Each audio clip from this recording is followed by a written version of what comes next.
Assalomu alaykum kanalimiz kuzatuvchilari. Biz mana navbatdagi obyektga kelib, bitta eksperiment o'tkazib ko'rdik o'zimizcha. Internetlarda ko'rdik, mana trihodovый klapan. Gidrosterilkani pastiga nima bu yerdan ko'rsating.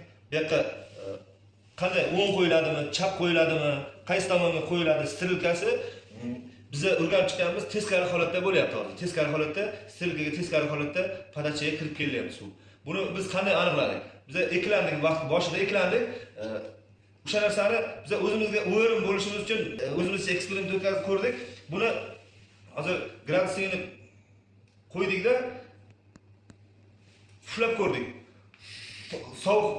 Sovuq holatida sterilkaga teskari holatda podacha sterilkaga teskari holatda kiradi deyishyapti ba'zilar. Ba'zilar sterilkaga to'g'ri ko'rsatkichda kiradi deyishyapti. O'shaning uchun buni biz noto'g'ri qo'yadigan bo'lsak, sirkulyatsiya nasosimizni kuydirib qo'yishimiz mumkin. Ko'ryapsizmi?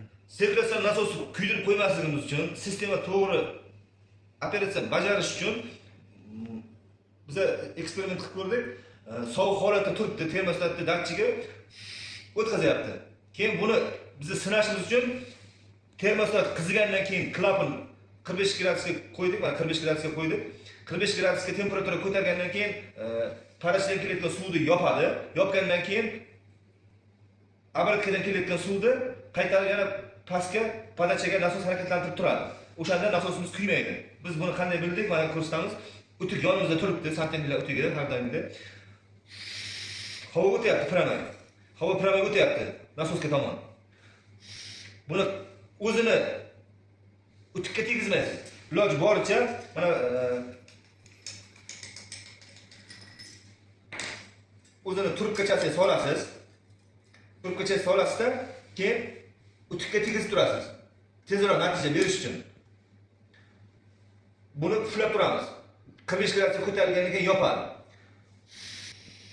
Havo o'tishi qiyinlashib boryapti, termostat sezilgan sari.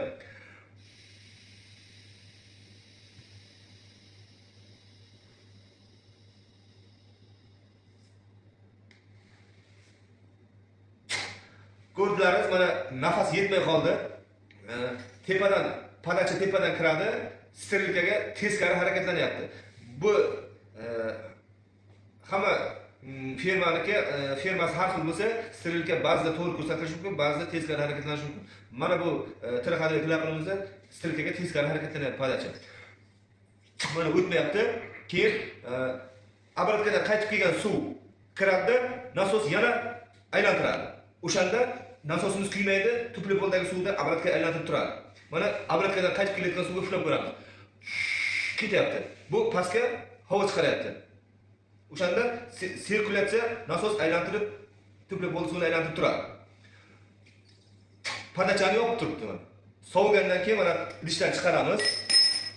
Havo haroratiga, xona haroratida bu soviydi. Sovigandan keyin tepadan kelayotgan issiq suv liniyasi ochiladi. Bu ozroq sovigandan keyin ochadi. Buni tezroq bilish uchun bitta suvga tiqib qo'ysangiz, sovuq suvga tiqsangiz, tezroq klapan ochadi. Bizni eksperimentimiz yoqqanlar bo'lsa bitta like, podpiska ayamay ustalarga, kuzatuvchilarga tarqatib qo'yasizlar.